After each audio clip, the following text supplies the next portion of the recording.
Welcome to a brief guide on playing Swordsoul in Yu-Gi-Oh! Master Duel. Swordsoul used to be top tier when it first released, but is now a rogue deck. That being said, it's still great to play, especially for newer players, and can definitely hold its own on the ladder. Not to mention the deck tends to be very linear, and the combo lines are very straightforward for the most part. This again makes it work very well for newer players. Swordsoul can be played with a couple of different variants, being Super Heavy Samurai or Centurion, but today we're going to be focusing on pure Swordsoul Tenyi, as it's good at what it does and is very simple to play. Swordsoul isn't a deck that will put up 7+ disruptions like the meta decks are currently doing, but it still can put up just enough to give you another turn to end the game yourself. So, let's start with one single Mo-Yi combo. You'll need another Swordsoul card or a Tenyi monster for this play.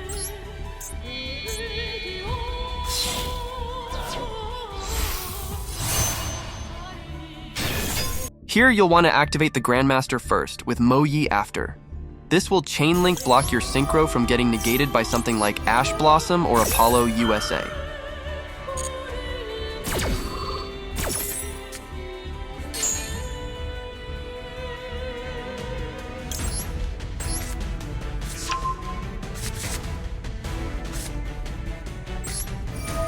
For the discard, you want to keep the blackout in your hand if you opened with it. The Tenyis can activate in the graveyard, so they're more situational.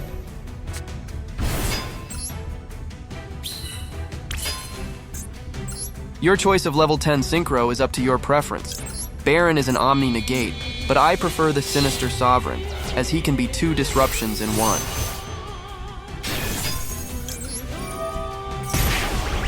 After setting the blackout, this end board has about 4 disruptions.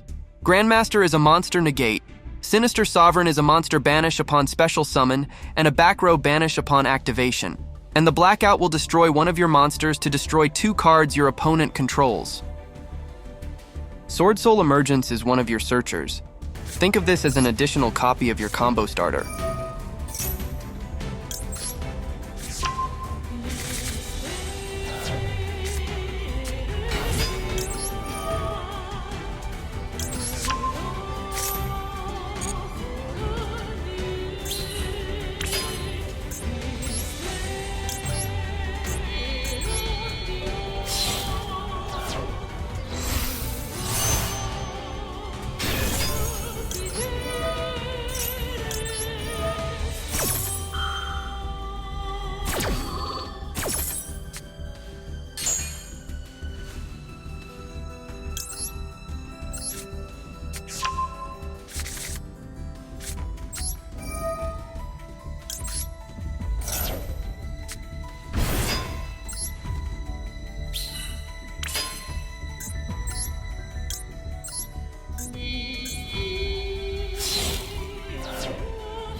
Note that the normal combo doesn't end with blackout if we didn't open it or open Long Yun. Ecclesia is also like additional copies of our combo starters. She also works going second, as she special summons herself if your opponent controls a monster.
If you don't open Swordsoul cards but you open with Ashuna and any other Tenyi, you can still reach your combo.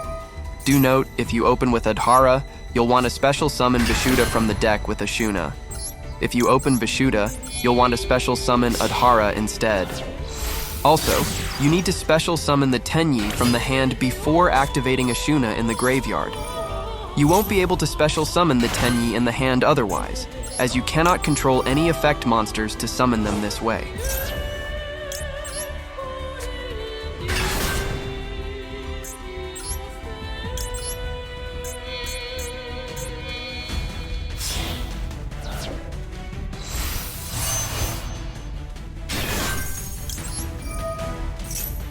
After searching for Long Yun, you'll most likely need to activate the Adhara in the graveyard.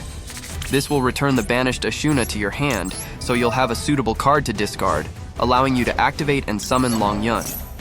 If you have a Swordsoul card or Tenyi monster in your hand already, this is not necessary.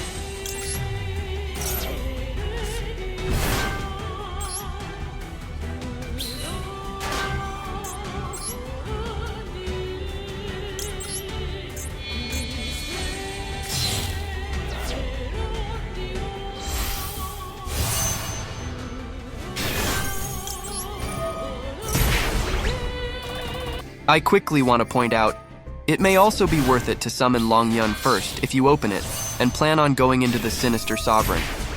This way, when you end up with the Grandmaster on the field anyway, you will draw an additional card, possibly into a hand trap for turn 2.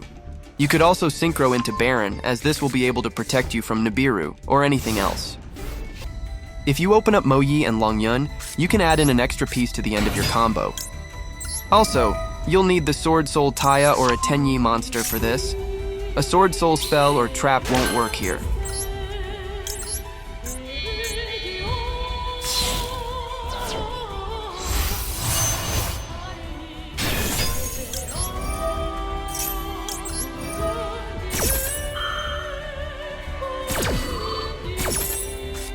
After making the Grandmaster, you'll want to search for the Emergence this time.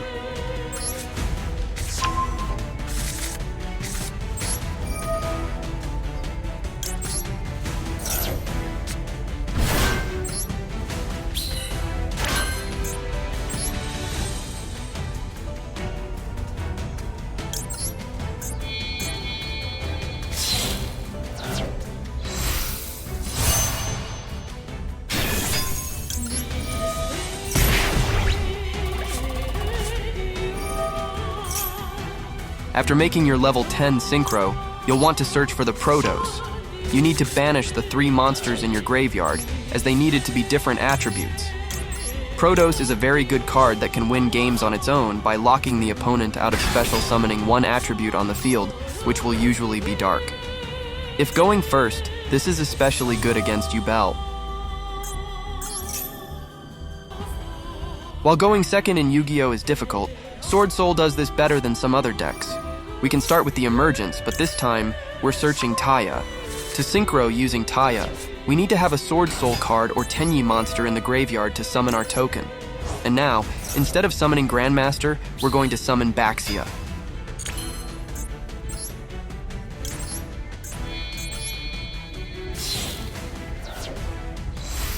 Baxia on summon will shuffle cards on the field back into the deck, up to the number of attributes used for its summoning. Using Taya, or the Tenyi monsters, will ensure we always can spin back 2 cards. Taya will activate with Baxia on summon, to send any worm monster from your deck to the graveyard.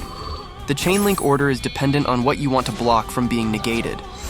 Baxia is usually the better effect to block. With Taya, we would send Moyi, but always make sure you have a suitable card in your hand to activate it. If you have a spell or trap card to set here that you don't need, you can set it now. This will give Baxia something to pop other than itself in order to summon Moyi from the grave. If you have Monk of the Tenyi on the field, this works as well.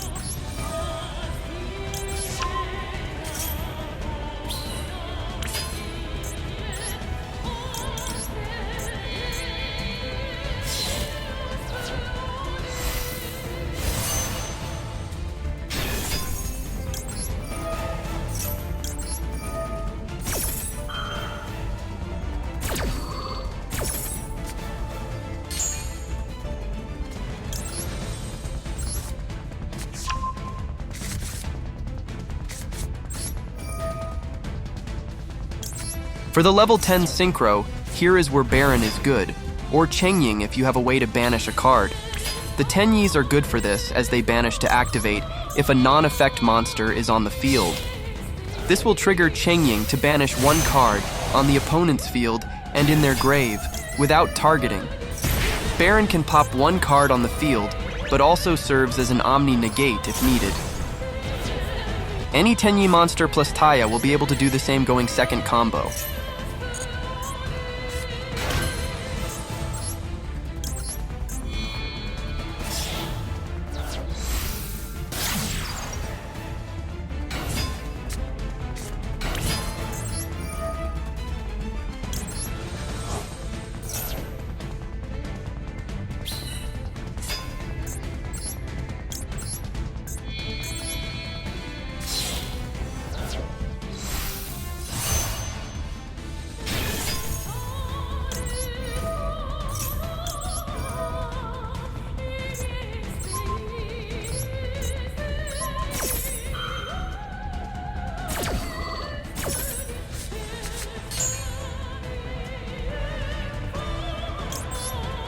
Because you have Monk of the Tenyi on the field, you pop it instead of Baxia.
Same as going first. Ashuna plus any other Tenyi will work going second, only adjustment to summoning Baxia instead of Grandmaster.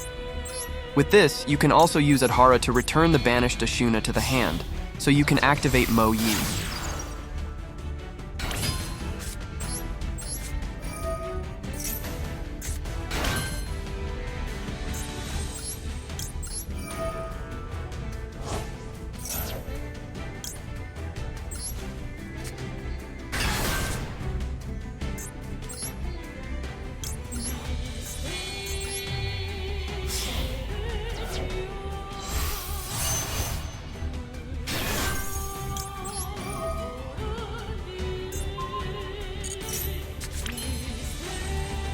There are a good amount of plays you can make with Swordsoul to play around your opponent's field and hand. Some other plays are less used but still effective. Using Taya to banish the emergence, where we normally don't activate the emergence, will allow you to go into Yazi when decreasing a level of one of your monsters. Yazi is untargetable and can pop itself in a card your opponent controls, which will then trigger its next effect to summon a worm from the deck. This can be Mo Yi or any of the Tenyis. It depends on what you need in the moment. Another decent play is to banish the Blackout with the Grandmaster's Search effect, which will trigger the Blackout to summon a token. If you already have a monster on the field, this will let you further synchro.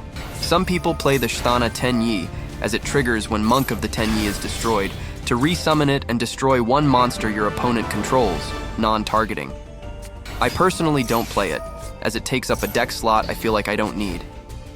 Like I said earlier, Swordsoul is considered a good rogue deck at the moment, and can definitely be used to make it to master rank if played correctly. It also has room for 10 to 12 hand traps, as well as Pot of Desires. A hefty cost to banish 10 cards off the top of your deck, but the +2 can turn duels completely trivial. Heavenly Dragon Circle and Vessel for the Dragon Cycle are two very good cards for Swordsoul that allow for extension, or helps to play through hand traps and disruptions.